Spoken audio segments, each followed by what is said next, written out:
Hi, what's your name and where are you from? Hi, I'm Mia Khalifa. I'm from Lebanon. What do you do for a living? I am a jewelry designer. Hi friends, Mia Khalifa ఈ పేరు వినగానే చాలా మందికి వివాదం, అశ్లీల పరిశ్రమ, viral వీడియోలు గుర్తుకు వస్తాయి. కానీ ఆమె జీవితం ఎంత కష్టాలను ఎదుర్కొంది, నిజంగా ఆమె ఇప్పుడు ఎలా ఉందో మీకు తెలుసా? ఈరోజు మియా ఖలీఫా జీవితాన్ని పూర్తిగా అర్థం చేసుకుంది. మియా ఖలీఫా అసలు పేరు సారా జోచామన్. ఆమె 1993లో లెబనాన్ దేశంలో జన్మించింది. చిన్నతనంలోని ఆమె కుటుంబం అమెరికాకి వలస వెళ్ళింది. అమెరికాలో పెరిగిన మియా చదువులో చాలా చురుకైన విద్యార్థి. కానీ అక్కడ పిల్లలు ఆమెను అందంగా లేనట్టుగా, రియలిస్ట్ కి చెందినదని, ఎక్కడ చూసినా ఎలాంటి రంగురేఖలతో గేల్ చేసేవారు. అయితే ఆమె టెక్సాస్ యూనివర్సిటీలో హిస్టరీ డిగ్రీ పూర్తి చేసింది. కానీ చదువుకున్న ఫీల్డ్లో కాకుండా ఆమె జీవితం పూర్తిగా మలుపు తిరిగిపోయింది. 2014లో మియా ఖలీఫా ఒక హోటల్లో పనిచేస్తూ జీవనోపాధి సాగిస్తుంది. అప్పట్లో ఒక వ్యక్తి ఆమెకు మోడలింగ్ చేయమని ఆఫర్ ఇచ్చారు. ఆఫర్ ఇచ్చిన వారు మోడలింగ్ అని చెప్పిన అది అశ్లీల చిత్ర పరిశ్రమకి సంబంధించినదని తర్వాత తెలిసింది. కానీ అప్పటికి మియా ఒక ఒప్పందంపై సంతకం చేసింది.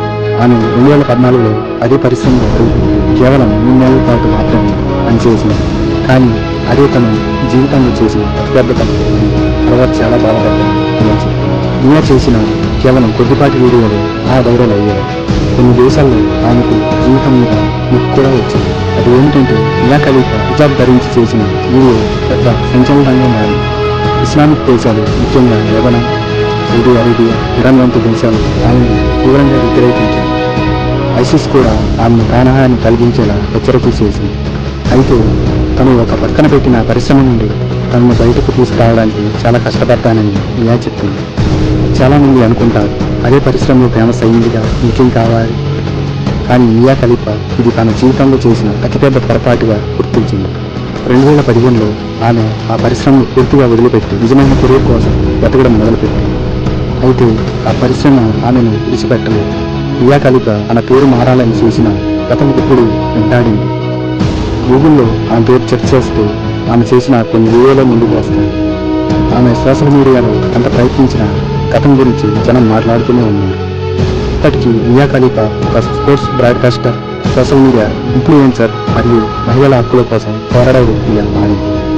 ఆమె స్పోర్ట్స్ కామెంటేటర్గా ESPN, BBC లాంటి ఛానల్స్లో పనిచేసింది. టిక్టాక్, ఇన్స్టాగ్రామ్, ట్విట్టర్లో తన జీవితాన్ని గురించి నిజాయితీగా మాట్లాడుతుంది. మహిళలు అతి కష్టమైన స్థితిలో ఉన్న తమ జీవితాన్ని మార్చుకోవచ్చని చెప్పడానికి ఆమె ఒక మంచి ఉదాహరణ. గతాన్ని మార్చలేం, కానీ భవిష్యత్తును నిర్మించుకోవచ్చు. ఇది మియా ఖలీఫా కథ మనకు నేర్పే ఒక పెద్ద పాఠం.